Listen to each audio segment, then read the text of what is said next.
संजय जी दिल्ली से। अच्छा, राधे राधे महाराज जी।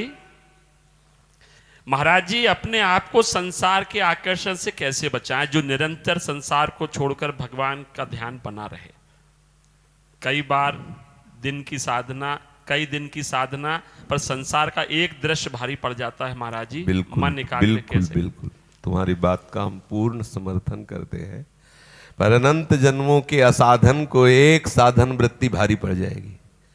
अनंत जन्मों के बिगड़ेल मन को एक नाम भारी पड़ जाएगा।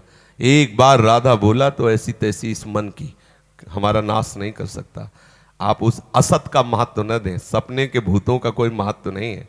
नाम सच्चिदानंद परम सत्य है और जितनी वृत्तियां सब असत्य हैं, जितने भी दृश्य हैं सब असत्य हैं। असत्य दृश्य भारी तब पड़ रहा है जब आप उसे सत्य मान रहे हैं। उसकी सत्ता नहीं और नाम की सत्ता है। इसलिए विश्वास करके आदर पूर्वक बहुत काल तक निरंतर नाम जपने का अभ्यास करें, फिर आप इसका चमत्कार देख लें। धीरे धीरे सब ठीक हो जाएगा।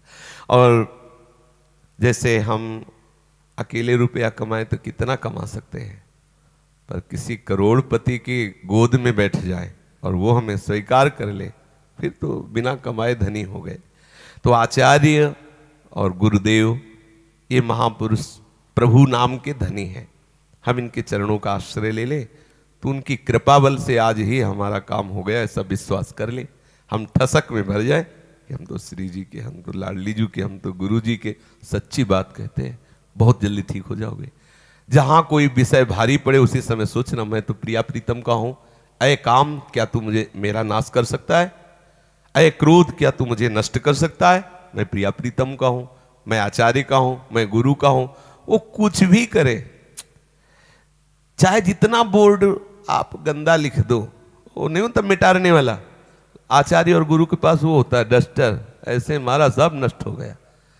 अहम त्वाम सर्व पापेभ्यो मोक्षयिष्यामि मा शुचा। बिल्कुल निश्चिंत होकर भगवद आश्रित हो जाओ और नाम पर बुद्धि दो, नाम पर महत्व करो। फिर आप ये होता रहेगा तब तक जब तक भगवत साक्षात्कार नहीं होगा। और इसका कोई महत्व नहीं है। ये सीने हैं, ये आती जाती रहेंगी त्रिगुणात्मक। जैसे पर्दे में दृश्य आता रहता है, पीछे से फोकस पड़ता रहता है।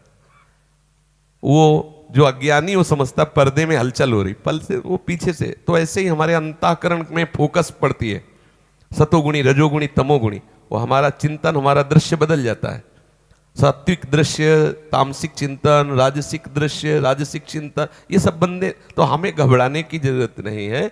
हमें ध्यान रखना है कि उस फोकस को भी जहां से फोकस मिल रही, सबकर परम प्रकाशक जो सबको परम प्रकाश दे रहा है, वो हमारा प्रभु। ये बड़े लीला बिहारी हैं। दुष्ट के साथ 10 दुष्ट और मिलवा देंगे। तुम्हारी पार्टी जय हो, वो अपनी पार्टी हो। उनसे पूछो कि तुम ही धर्म की स्थापना करते हो तो अधर्मियों को ये सब व्यवस्था कौन दे रहा है? सुंदर शरीर, स्वस्थ बुद्धि काम कर रही, रुपया पैसा, और जानते हैं कि अगले कदम में गोली मार जाए, फिर भी उनको हिम्मत देते हैं और उनके साथी हजारों बन जाते हैं और आतंक शुरू। ये इनका लीला विलास है। यदि आप इनकी शरण में आ गए तो ये तीनों गुणों का प्रभाव धीरे धीरे शांत हो जाएगा। आप गुणातीत स्थिति में आ जाएंगे, तब आप देखेंगे कुछ है ही नहीं, केवल वही वो है, दूसरा कोई है ही नहीं। तो आप प्रभु के नाम पर महत्व बुद्धि कीजिए और आचार्यों की शरणागत हुई। बिना आचार्य शरणागति के शुद्ध ज्ञान नहीं होता। हम उनके हैं, इस बात में बहुत दम है। रुपया हमारे एक पास नहीं है, लेकिन हम किसी धनी के हैं और वो मेरा है, तो मुझे है कि जरूरत पड़ने पर वो है ना। तो ऐसे ही भजन नहीं है, साधना नहीं है, लेकिन जो भजन स्वरूप आचार्य है गुरुदेव, मैं उनका हूं ना, इसलिए मेरी नैया डूबेगी नहीं, मेरी नैया पार हो जाएगी। ऐसे रहना चाहिए।